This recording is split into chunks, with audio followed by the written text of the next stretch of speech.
Então, Paulinho,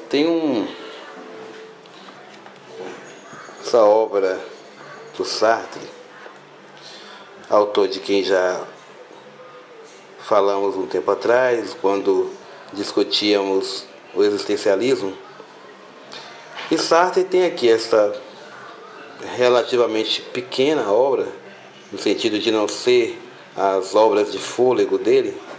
Na verdade, isso aqui nada mais é do que um artigo que ele tinha encaminhado para uma revista, aspecto que ele comenta no prefácio. Mas aqui na página 73 tem aqui uma parte, um fragmento que eu acho interessante a gente discutir. Ele está falando aqui de o método. Na verdade, o livro se chama Questão de Método, né? É uma tentativa de falar um pouco do existencialismo, mas muito associado com o marxismo e um pouco então, permeado pela filosofia, naturalmente, né? Mas aqui então, eu estou fazendo aqui na cozinha, como você pode perceber, porque Ítalo está com Vânia dormindo, e se eu for conversar lá vai complicar. Ao meu lado está Ravi, e vou ler para você aqui esse fragmento que diz o que fala sobre o método progressivo regressivo. Diz ele: disse que aceitávamos sem reservas as teses expostas por Engels na sua carta a Marx. Os homens fazem eles próprios sua história, mas no meio dado que os condiciona. Todavia, este texto não é dos mais claros e permanece suscetível de numerosas interpretações. Como se deve entender, com efeito, que o homem faz a história, se por outro lado é a história que o faz? Vamos lá, repetir a pergunta. Como se deve entender, com efeito, que o homem faz a história, se por outro lado é a história que o faz? O marxismo idealista parece ter escolhido a interpretação mais fácil. Inteiramente determinado pelas circunstâncias anteriores, isto é, em última análise, pelas condições econômicas, o homem é um produto passivo, uma soma de reflexos condicionados. Mas este objeto inerte, ao inserir-se no mundo social, em meio a outras inércias igualmente condicionadas, contribui pela natureza que recebeu para precipitar ou para frear o curso do mundo. Ele muda a sociedade como uma bomba que, sem deixar de obedecer ao princípio de inércia, pode destruir um edifício. Nesse caso, a diferença entre o agente humano e a máquina seria nula. Marx escreve com efeito: a invenção de um novo instrumento de guerra, a arma de fogo, devia necessariamente modificar toda a organização interior do exército, as relações no interior das quais os indivíduos formam um exército e fazem deste um todo organizado, enfim, igualmente as relações entre exércitos diferentes. Para dizer tudo, a superioridade parece estar aqui do lado da arma ou do instrumento. Sua simples aparição perturba tudo.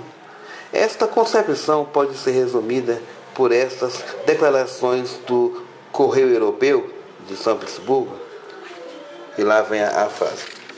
Marx considera a evolução social um processo natural, regido por leis que não são, ou melhor, por leis que não dependem da vontade, da consciência nem da intenção dos homens, mas que ao contrário as determinam. Marx cita-as no segundo prefácio ao Capital. Assume-as ele como verdadeiras?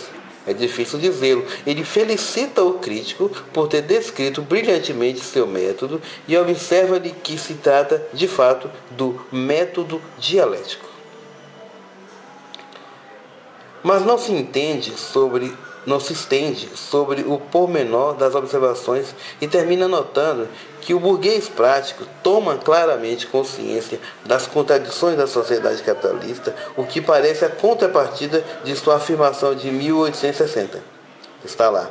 O movimento operário representa a participação consciente no processo histórico que subverte a sociedade. Veja você, novamente. A participação consciente no processo histórico que subverte a sociedade. Valei-me Daniel, valei-me Sonka. Ora, notar-se-á que as observações do Correio Europeu não só contradizem a passagem acima citada de Hervog, mas também este texto bastante conhecido, a terceira tese de Feuerbach. A doutrina materialista, segundo a qual os homens são um produto das circunstâncias e da educação, não leva em consideração o fato de que as circunstâncias são modificadas precisamente pelos homens e que o educador deve ser ele próprio educado. Ou é uma simples tautologia, e devemos simplesmente compreender que o próprio educador é um produto das circunstâncias e da educação, o que tornaria a frase inútil e absurda, ou então é a afirmação decisiva da irredutibilidade da praxis humanas. O educador deve ser educado. Isso significa que a educação deve ser uma empresa. Esse aspecto ele vai detalhar um pouquinho aqui numa nota de rodapé, tá? Mas não é preciso comentar. Depois você pode ter o livro em mãos e ver isso. Bom, se quiser dar toda a sua complexidade ao pensamento marxista, seria preciso dizer que o homem, em período de exploração, é ao mesmo tempo o produto de seu próprio produto e um agente histórico que não pode, em caso algum, passar por um produto. Tal contradição não é cristalizada. É preciso apreendê-la no movimento mesmo da praxis. Então ela esclarecerá a frase de Engels: os homens fazem a sua história sobre a base de condições reais anteriores, entre as quais deve-se contar os caracteres adquiridos, as deformações impostas pelo modo de trabalho e de vida, a alienação, etc. Mas são eles que a fazem e não as condições anteriores. Valei-me novamente Daniel, valei-me novamente Sonka. Caso contrário, eles seriam os simples veículos de forças inumanas que regeriam, através deles, o mundo social. Certamente essas condições existem e são elas, apenas elas, que podem fornecer uma direção e uma realidade material às mudanças que se preparam. Mas o movimento da praxis humana supera-as, conservando-as. E certamente os homens não medem o alcance real do que fazem, ou pelo menos esse alcance deve escapar-lhe enquanto o proletariado, sujeito da história, não tiver, num mesmo movimento, realizado sua unidade e tomado consciência de seu papel histórico.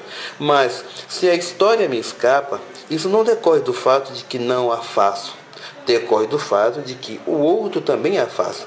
Engels, de quem temos a este respeito muitas declarações pouco compatíveis entre si, na Guerra dos Camponeses, em todo caso, mostrou o sentido de que dava a essa contradição. Após ter insistido sobre a coragem, a paixão dos camponeses alemães, sobre a justeza de suas reivindicações, sobre a inteligência e a habilidade da elite revolucionária, conclui: na Guerra dos Camponeses, só os príncipes podiam ganhar alguma coisa. Portanto, foi esse o seu resultado. Eles ganharam não somente a maneira relativa, porque seus concorrentes, clero, nobreza, cidade, se acharam enfraquecidos, mas também de maneira absoluta, porque eles carregaram os despojos opimos das outras ordens. O que, pois, roubou a praxis dos revoltados? Simplesmente a sua separação, que tinha como origem uma condição histórica determinada, a fragmentação da Alemanha. A existência de numerosos movimentos provincianos que não chegavam a unificar-se, e em que cada um, outro em relação aos outros, agia de maneira diversa, basta para esvaziar cada grupo do sentido real de sua empresa. Isso não quer dizer que a empresa como ação real do homem sobre a história não existe, mas somente que o resultado atingido, mesmo em conformidade com o objetivo que se propunha, é radicalmente diferente daquilo que parece na escala local quando o recolocamos no movimento totalizador. Finalmente, a fragmentação do país fez malograr a guerra, e a guerra não teve como resultado senão agravar e consolidar essa fragmentação. Assim, o homem faz a história. Isso quer dizer que ele se objetiva nela e nela se aliena. Ouviu, Sonka? Nesse sentido, a história, que é a obra própria de toda a atividade de todos os homens, aparece-lhes como uma força estranha na medida exata em que eles não reconhecem o sentido da sua empresa, mesmo localmente eficaz, no resultado total e objetivo. Fazendo a paz separadamente, os camponeses de certa província ganharam no que se refere a eles, mas enfraqueceram sua classe, e sua derrota se voltará contra eles quando os proprietários fundiários, seguros de sua força, negarem seus compromissos. O marxismo no século XIX é uma tentativa gigantesca não somente de fazer a história, mas de apoderar-se dela, prática e teoricamente, unificando o movimento operário e iluminando a ação do proletariado pelo conhecimento do processo capitalista e da realidade objetiva dos trabalhadores. No termo desse esforço, pela unificação dos explorados e pela redução progressiva do número das classes em luta, a história deve ter, enfim, um sentido para o homem. Tomando consciência de si mesmo, o proletariado torna-se sujeito da história, isto é, deve reconhecer-se nela. Mesmo no embate cotidiano, a classe operária deve obter resultados de conformidade com o objetivo visado e cujas consequências, pelo menos, não se voltarão contra ela.